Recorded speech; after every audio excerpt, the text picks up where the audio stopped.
Hello, this is Derek Lee here for Start Over News Magazine, and I'm here with... I'm Gus Guzman from Settle For Crumbs. I'm the drummer. My name is Noel Sixtos Jr. and I play guitar and sing. My name is Tony Martinez. I'm lead guitarist for Settle For Crumbs. My name is Andy Rubio. I play bass and backing vocals. Okay, and can I get your Facebook and website information, please? Absolutely. It is Facebook, of course, Settle For Crumbs. And let's see, we also have a YouTube. It's Settle For Crumbs Music. And we have an Instagram at Settle For Crumbs Official. Yeah. Okay. And when and where did you guys start? We started right here in good old Norwalk, California about, what, almost 2 years? Yeah, about 2 years ago. About 2 years ago. It's going to be 2 years this May or April. Yeah, May. Yeah. We started this project, just me and my drummer here around May. We were actually, yes, you. We started around May, and it was just me and him, and we played like that for about, I'd say, a year or half a year. We were without a bassist for like, I think almost a year and a half, till we found Andy here. I posted an ad on Craigslist, bassist seeks pop punk band, and I ended up here.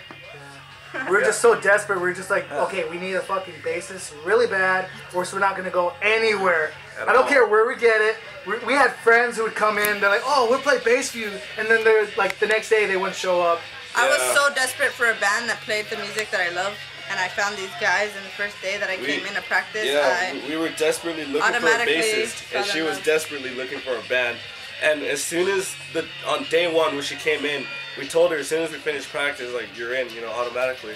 She was just great. We got along so well. All we did was practice Blink-182 songs. Yeah. Exactly. That's all we played in the beginning. And I fell in love. I was like, this is where I need to be. This is like where I want the to song do. Pathetic, you know, this is where I belong. Yeah.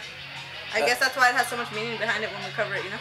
And then Tony here, my good buddy since the end of freshman year. I guess you could say I was a mistake. He was a mistake, yeah. You see, we already had, like, I always kind of wanted a three-piece. He's kind of like the child you never wanted, yeah. but you still had. Exactly. Because it was too late for an abortion. He just came, and, well, we're like, okay, we'll add you, you know?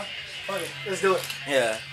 And I can definitely hear the pop punk influences. Is there like anything else that influences you, like just bands or any other genre of music? My influences, I don't mean to be cocky, I'm sorry. But my influences are mostly their influences also, such as Blink, Title Fight, Rise Against.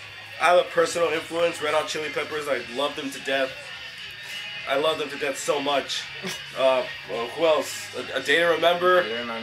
They're just amazing, great bands on there. Honestly, if you haven't heard them, then you have not lived yet. You need to go to the nearest radio station or on iTunes and look for them because they're just fucking dope. Oh, I know Red Hot Chili Peppers. One of the main influences, though, of course, is Blink-182.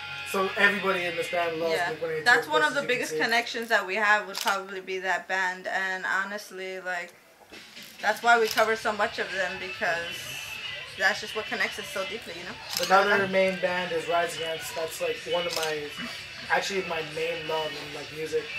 Like, I just love their lyrics, and they're what like inspired me to actually like everything in my life. It just inspired me. Their lyrics, everything down to the rhythm, how he plays guitar, everything. Okay. And what got you guys to start this band? Well, like Noel said earlier, it all started with just us two. We were just... You see, how that started was... We were just in the garage. Yeah. I remember the date perfectly. I don't remember what time or date exactly. Or I think it was 2010 or 11? Yeah, it was 2010. And... Oh, sorry. This is an interview? Yes, this is the interview. Alright, well, we're gonna leave. I'm saying bye to these guys. Bye, hidden in plain sight. Hidden in plain sight. Bye, Danny. Cock blockers. How was the show? We'll see you soon, bro. Amazing. I love you guys. Hey, man. I'll keep you posted on that show, dude. Alright, thanks, man. Alright, so how this all started was, you know, I wasn't looking for a band, really. I met this guy through my friend Marcos, and we just, like, our music inspirations just went together so perfectly. Like, one of the first ones was actually AC/DC. Alright, that's when I first met this guy.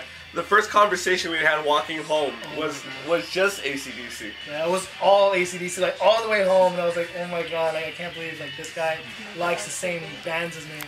And then he would actually come over, and he actually just played the guitar. I was like, and we were just playing around, you know, on the guitars. And then eventually, I bought a drum set. I wanted to learn how to play drums, and I was like, okay, cool. I got my drum set. I was working, paid it off. I was like, all right, I got my drum set.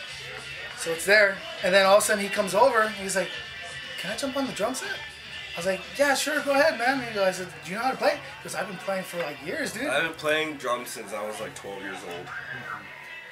My buddy Edwin, who I'm still close friends with to this day, he taught me at a very early age. And I stopped playing drums for a while and switched to guitar.